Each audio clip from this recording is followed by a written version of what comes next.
is Nasir Soomro. I have brought you a book that is one of the most riveting and most important book of its times. It's Chinese Cinderella by Adeline Yan. She has become an iconic figure for all the people, young and old alike, and one of the most riveting book that I've always clung to my chest. This is the book that I would recommend you. So after I finish my review, you must have to subscribe my channel. It's Book Bucks for all the people around the world who love books. Chinese Cinderella by Adeline Yan, and the true story of an unwanted daughter. This book has, percolated and penetrated into my head and heart, and I couldn't find any other better book to suggest you in the first video. And I went through its contents from page to page, and I chewed this book. So much pain, and I cried in between these pages. And the girl who was completely unwanted from her own family after her mother passed away. Her father didn't like her because he was married, rich, and well off, and he ran some businesses. He married a woman, pretty woman, young, and she was completely indifferent woman. She didn't have a human heart somehow, as the story suggests.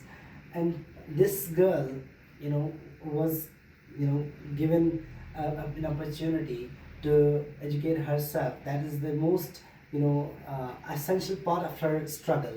She was given the opportunity, like every other person goes through a lot of pains and barracks of life. But then what she did, she educated herself, and she went to boarding school, and despite all the odds, she became doctor from England.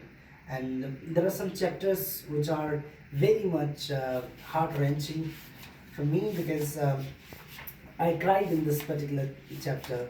There is this chapter called Precious Little Thing, and that is the duckling which her mother Nyong, stepmother Nyong, brought for Adeline and some other kids. And that duckling was completely crushed by a dog, and it was a fight that was set up by her father and her brother. So as the time unfolds, and she completely is devoid of any luxury of a family. And as a competition comes, there is an essay competition. She tops that, and her name gets published in a newspaper, and she becomes completely public figure for Hong Kong, and then where she was residing at the time. And she was urging and asking her father to send her England, where she could learn literature.